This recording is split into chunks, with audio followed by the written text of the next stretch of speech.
Greetings, intrepid viewers. Well, I have to share with you. Last night, I had a dream about Jared Kushner. Now, I know what you're thinking. Lena needs to get out more. I'm actually dreaming about these people, But I'm not getting out more because I'm in the only place in Australia that still has rising COVID figures, and we are in a severe lockdown for 6 weeks. That's a long time. So I feel sorry for everyone who's in that situation, but you have to just bite the bullet and do it. So I can't go to the dentist, all sorts of things. And of course, you'll see the COVID hair. But it's not nearly as bad as what the US and the UK are doing and not doing. The numbers are shocking. They're actually worse than most third world countries. It's truly, truly unforgivable. But I do have to read on Jared Kushner and other things today. I noticed a lot of you seem to be keen on the idea of the stupid tax.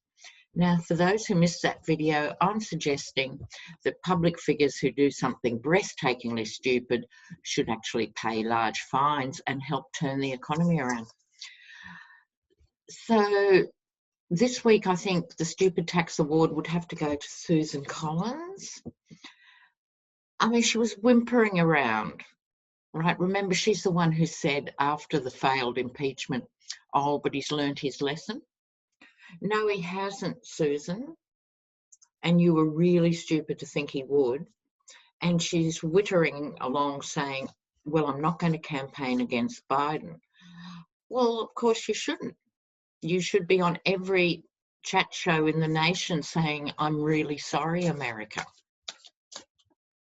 But she has a runner-up, I think, and the runner-up has to be Michael Cohen, who thought, now he's out of jail. I don't know what he did with his ankle monitor or what sort of agreement it was, but he thought it was a good idea to go to a New York restaurant. Like his mugshot isn't embedded in everyone's irises. What made him think he would get away with that? So he came a close second for the stupid tax this week. Michael Cohen. You think these people, would pay attention, wouldn't you?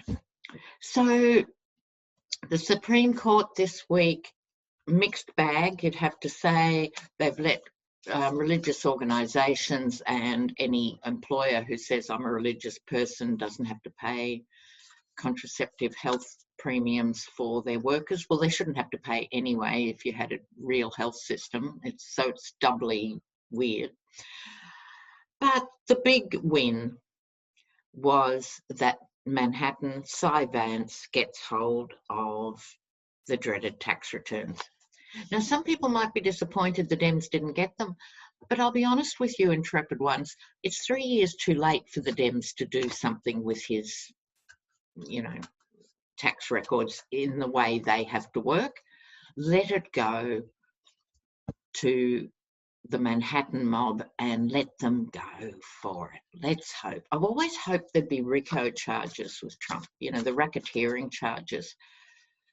You're not going to get him on all this international treason and stuff, which he should be done for. Old school racketeering, All right, so let's get down to business now, because that leads me in. Because the Manhattan court has now got access, or will very shortly have access to his tax returns, what's that going to reveal? I think we're safe to say a lot of money from Russia, which is why I'm wearing my Russian vest. I had a brother-in-law who worked in Russia for 20 years. I'm wearing my amber, and I've even got a hat, which I shall pop on for reading on Jared. Now, all of this comes back to Deutsche Bank For those of you who haven't been with this channel for long, you can go back through the playlist, and I read quite a bit on Deutsche Bank probably 2 years ago now. It'll be interesting what I said, because for so often this is what happens with readers.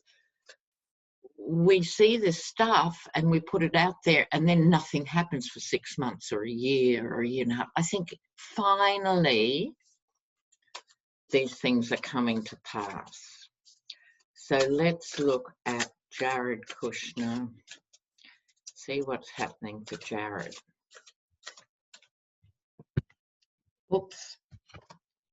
Here we go. Let's see.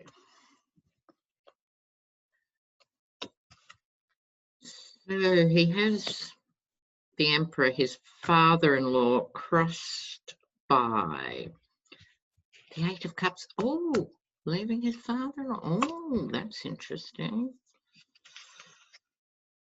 I'm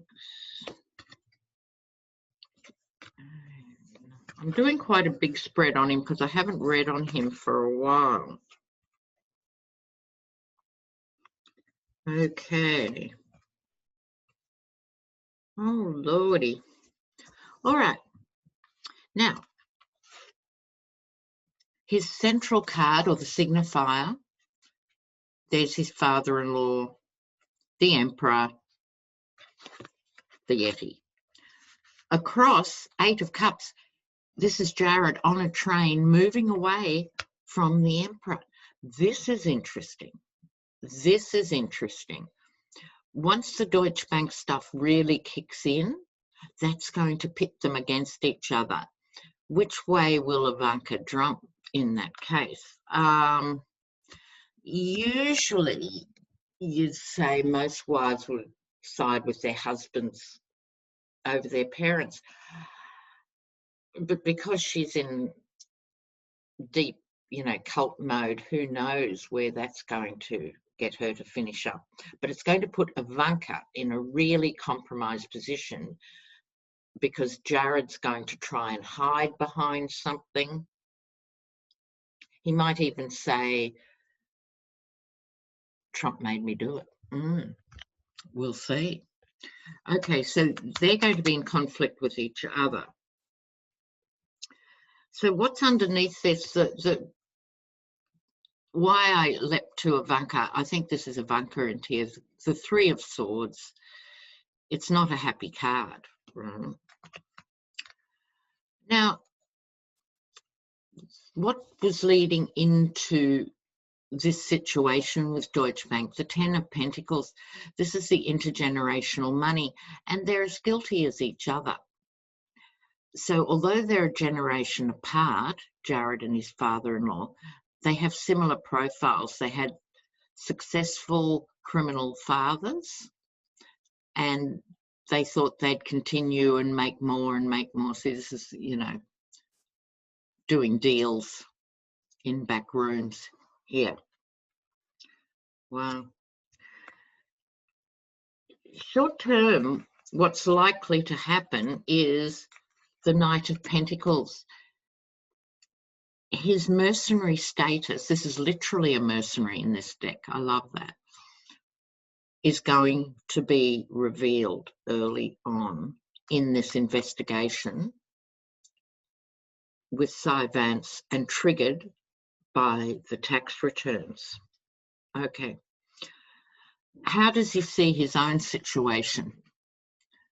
And look, these people, they're all the same. They never take responsibility, right? They never do. Another digression, viewers. I think another successful ad campaign for the Dems would be, when Trump famously says, I don't take any responsibility for that, just record it and play it over and over and put up COVID, I don't take responsibility for that. Schools opening, I don't take responsibility for that. Hurricane damage, I don't take responsibility for making sure there's money to repair anything. Let his voice speak, Dems, please. Anyway, back to the reading. So this is Four of Cups, the offer that someone doesn't want. Everything about this is screaming at me. This is Jared slithering out in the reptilian tradition of the extended family. He's slithering out from under. The problem is, none of them are smart enough to do it well.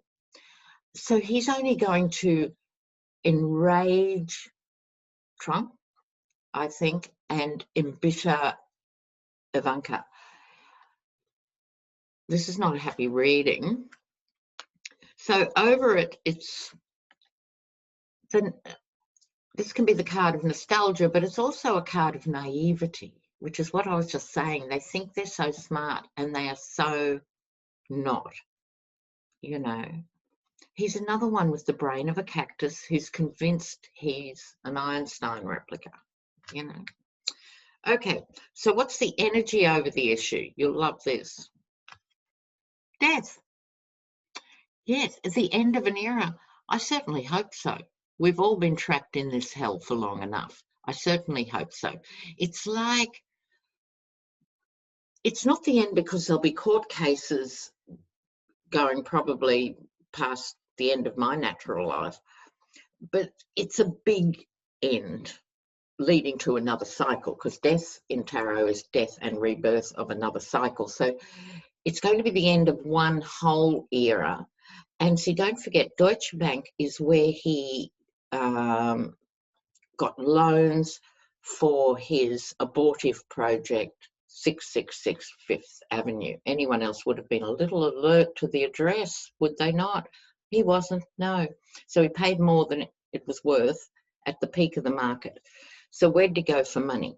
He went to Deutsche Bank, and he also went to the Middle East, which is a whole other reading in itself, what he got from the Saudis and Qatar and the different ones. But this is all about Deutsche Bank, right? Getting very hot in my hat now. Okay, so that was the atmosphere, right? So the next major action to occur, justice, the justice card. I couldn't be happier. So hopes and fears. His hope is that he will be the King of Pentacles, the greedy king in his own right. He's hoping it will blow over. So he's welcome to that fantasy. Right. Now, his card of warning. Time. Time marcheth on. Time, you know, is not his friend at this point. Time is not his friend. Okay, so I think these things are going to come home to roost finally. By now, I mean in the next 2 years, 3 years, these court cases drag on. Oh, I'm really hot now. Now, before we leave the Russia connection, please remember the name Felix Ater, because he's the Russian guy who's brokered all the original connections that Trump had with Russian real estate. Then Eric Trump and Don Jr. Decided, you know, it was a good idea to tell the world they were getting stacks of money from Russia, and they did. Have you heard? Don Jr. is writing a book. Yeah, right. Someone's writing a book with his name on it, and it's all about what a villain Joe Biden is. So, again, like I said in the last video, Biden needs to come back and nip this in the bud. Just nip it in the bud. And he should be playing recordings of Don Jr. skiting about getting hundreds of millions of Russian dollars. He should just go for it one time, walk away. Anyway, let's see now what's this. So don't forget Felix Ater. He's going to come out in the wash, right? Oh, now, yes. So Bill Barr, that, oh God, what can you say about Bill Barr? He's supposed to be speaking to Congress. You know, Bill Barr, that paragon of corruption. Will he even go? Will he speak? What's going to happen with Bill Barr? I might move to my other cards for this. It doesn't, just a moment. If I find them, I'll be with you. So Trump's New Hampshire rally had to be cancelled because of a hurricane. He'd never admitted it was cancelled because of the virus. I mean, that's what's one of the major upsides of the coronavirus. There are several, believe it or not. But one is global, which I will get to in a moment, that it has impacted the whole world. But whereas Trump can even move on from things like the Russian bounties on serving US personnel and stuff, he can't outrun the virus. That's the thing. It's a virus. You can't ignore it and you can't shoot it. So it's going to keep coming round. You know.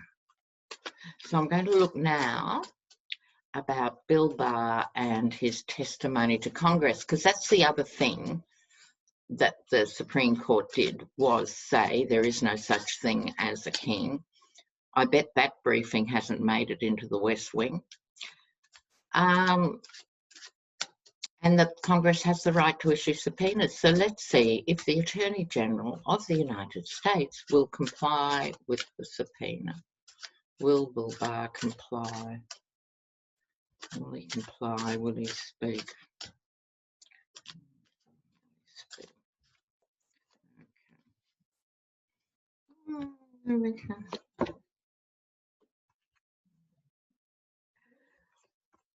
Well,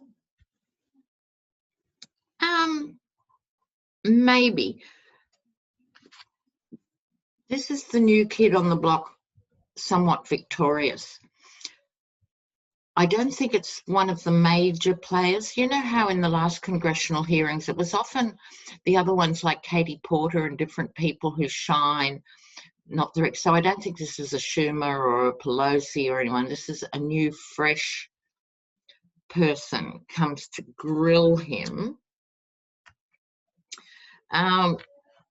He's used to the battle. He's treating it as a war. He gets the Page of Cups, which is sort of a card of innocence and creativity, but sadly falsehoods. So I think it's going to be a mixture of refusing to answer and actual lies, because it's right next to the Page of Wands, which is the speaker, right? But there's very misty energy around that. He's going to think he gets away with whatever he says or doesn't say. He comes out feeling like the King of Wands, but he's not altogether successful. This is women celebrating. So in some way, he's going to think he has it all sort of, I'll only say this and I won't say that, and I'll, I'll be all right. But I think there's going to be one person, and I think it's probably a woman, who's going to nail him with one thing that might not even seem obvious on the day, but is going to be the thing that comes back to haunt him. That's my take on it. Now, what else have we got on here? In other news, Kanye West, I'm not going to read on that, really. He doesn't walk amongst the rest of us on planet Earth, does he, really, Kanye? He just should go back on the meds. That's all I'll say about that. Mueller came out of retirement to speak on the Stone pardon and say he's still a convicted felon, which is worth remembering. Thank you, Robert Mueller. So now, the other big thing I want to look at is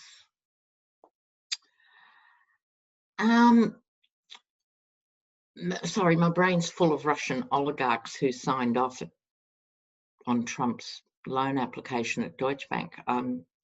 It's all going to come out again. It's all going to come out. But I know the other major thing I wanted to read on. Johnny from Taro's Apprentice put out a challenge to readers, and I misunderstood it. I must have been tired or something, and I thought he meant the 3 waves of Trump. And my third wave was the GOP walking away bit by bit. And aren't they doing that now, viewers? It's like watching ice in a glass. They're just melting. The margarita's over. They're melting. But what Johnny was actually saying was two big things that had happened for the world. One was COVID, and one was the Black Lives Matter having huge repercussions all over the world. And just yesterday in the UK, in Brighton, they had more Black Lives Matter support protests. So that's not going away. So those are two global issues. So the question I have is, what is the third global issue facing us all in this particular time frame where we're entwined together? We've made a soul contract of some sort to be in this world, in this time, to witness this. So what is the third thing that's major? One is the pandemic. One is Black Lives Matter. What is the third thing that we have to know in the world? What's the third thing?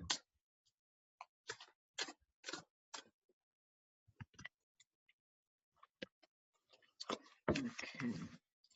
Oh, we've been hostage to something, to the innocence. We've now got a broken heart. Have to make a decision. Death.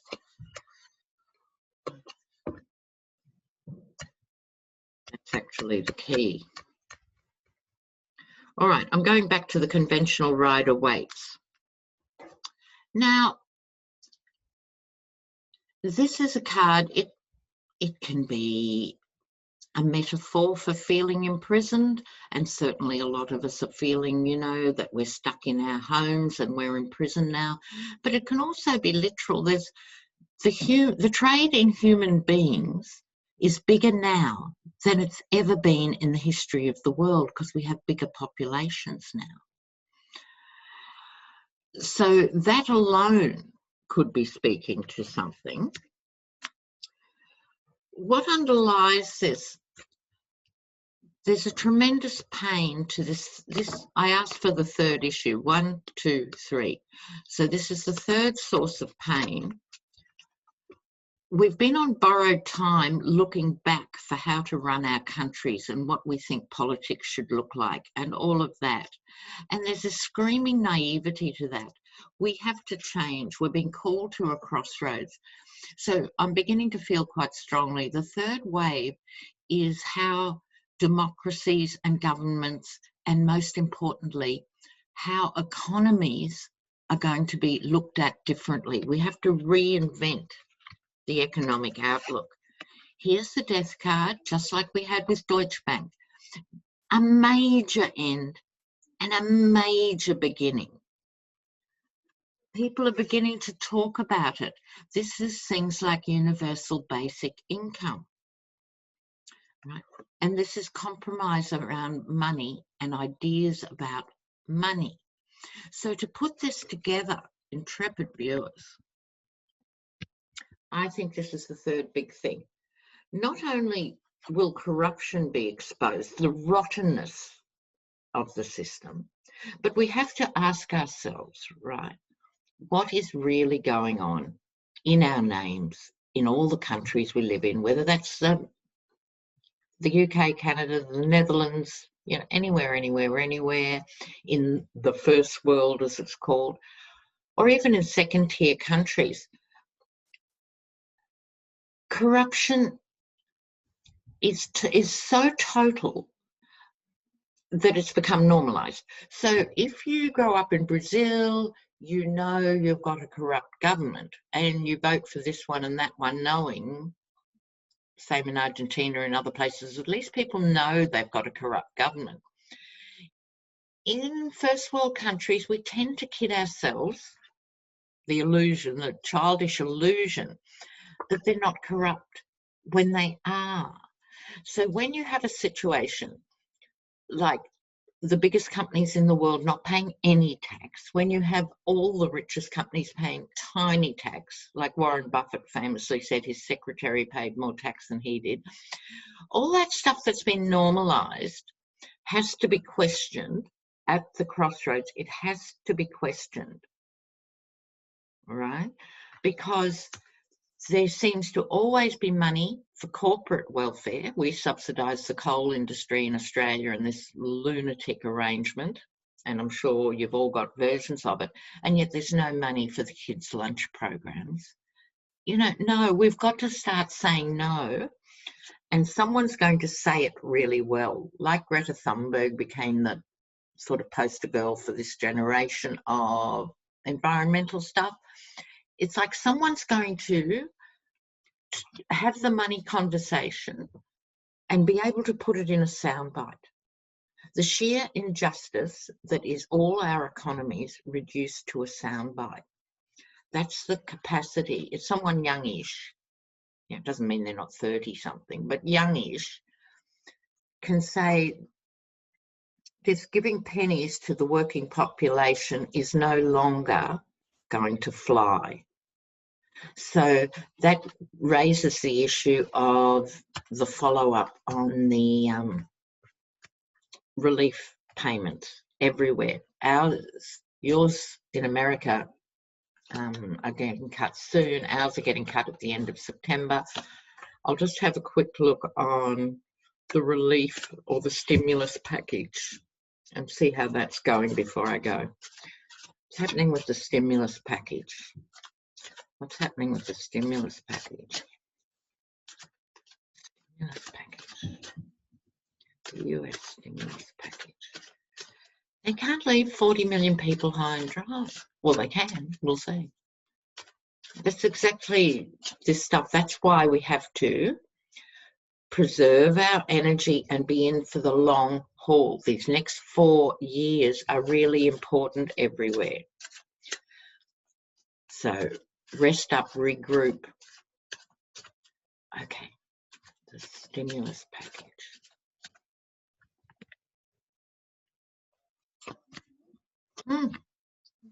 Oh, weird. Wow. Well, yes, this will be the argument. Must do the stimulus package. Oh, we haven't got enough money. We've given it to all the rich people. Oh, whoops, shouldn't have said that. The conversation I was just describing.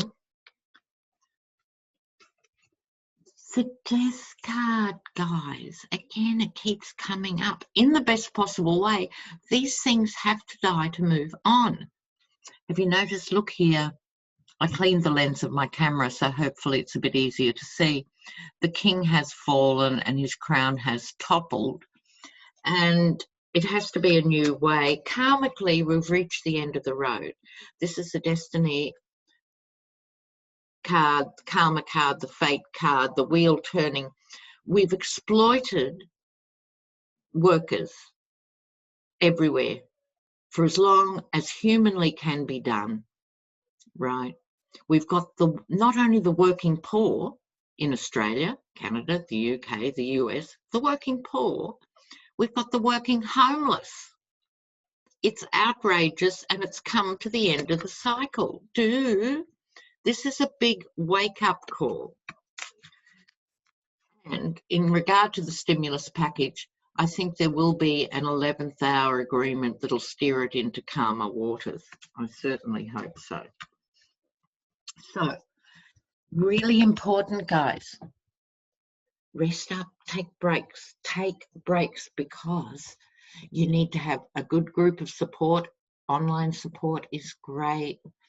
Make sure you're doing whatever you can to keep yourself really clear-headed and functional. So no matter how mad and bad the news cycle is, just take 10 or 15 minutes a day. Meditate in your own way. Meditation is a different thing to different people. But just visualizing a kinder, nicer society, because we can't go back, is the point. There's no going back to what we thought was normal. You know what? That road's fallen off into the sea. So we can go back into a really ugly, difficult, unfair way of being, where everyone puts up with terrible conditions because they're too scared they'll lose their job, so they'll just put up with it and put up with it. That we let huge employers treat their workers like chattels. No. Or we can visualize how it can be very different, because I've never subscribed to the theory there's not enough money to feed the poor or anything else. There's always enough money for these huge, ridiculous projects. There's always enough money to go into some seedy public-private partnership to build a bit of a railway that then falls down because it's got rogue builders. Remember Amtrak, the first stretch of new privately built Amtrak debut outing, the first train on it, and it derailed. Remember the pedestrian bridge in Florida, public-private partnership. It collapsed before it was finished. This is happening in Australia and everywhere else, these shonky buildings. Sorry, big government is our friend, not small government. And then we want to hold those accountable in that big government for what they are doing with our money. Okay?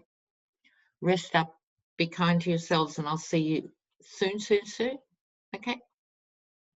Ciao.